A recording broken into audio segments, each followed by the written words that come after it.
Benjamin Netanyahu Israel का आखिरी प्रधानमंत्री, क्योंकि इसके बाद तो अब इसराइल का पूरा कंट्रोल और ये जो पूरी हुकूमत है इन सारी चीज़ों को इनके मसाया या दूसरे शब्दों में कहें तो इनके मसीहा के हवाले कर दिया जाएगा। जी हाँ, वही मसीहा कि जिसको मुसलमानों में दज्जाल समझा जाता है, क्योंकि अब वो फाइनली वक्त आ चुका है या कहें कि नेतन्याहू की तरफ से वो काम किया जा चुका है कि जिसका इंतजार या जिसको करने की कोशिशें यहूदी लोगों की तरफ से पिछले सैकड़ों या हजारों सालों से की जा रही थीं।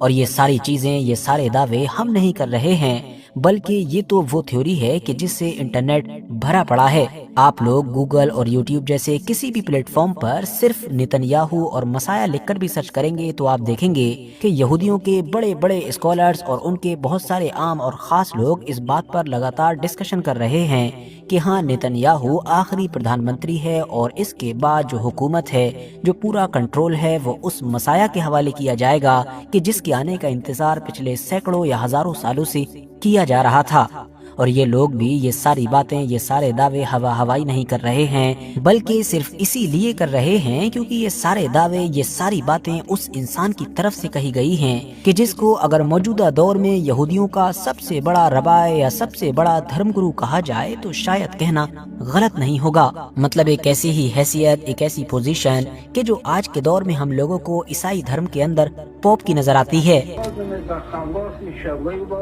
The Rebbe reportedly believed Netanyahu had a mission from God to prepare Israel for the coming of the Messiah, or in Hebrew, the Moshiach.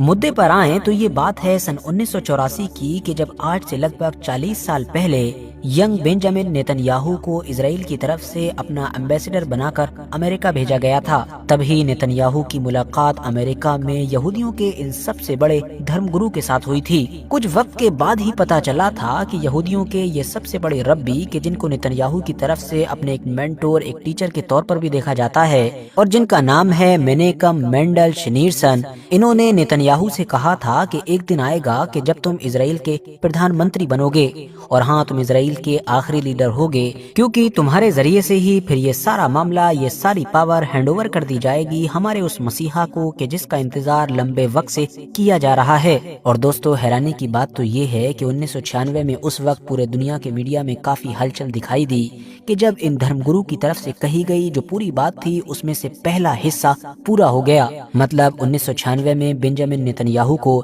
47 साल की उम्र में पहली बार इजराइल का प्रधानमंत्री चुना गया। अब यहूदियों के ये जो सबसे बड़े धर्मगुरु हैं जिनके बारे में हमने बात की, इनके ऐसे बहुत सारे वीडियोस आपको मीडिया में मिल जाएंगे कि जिसमें ये बहुत जल्द से जल्द मसीहा के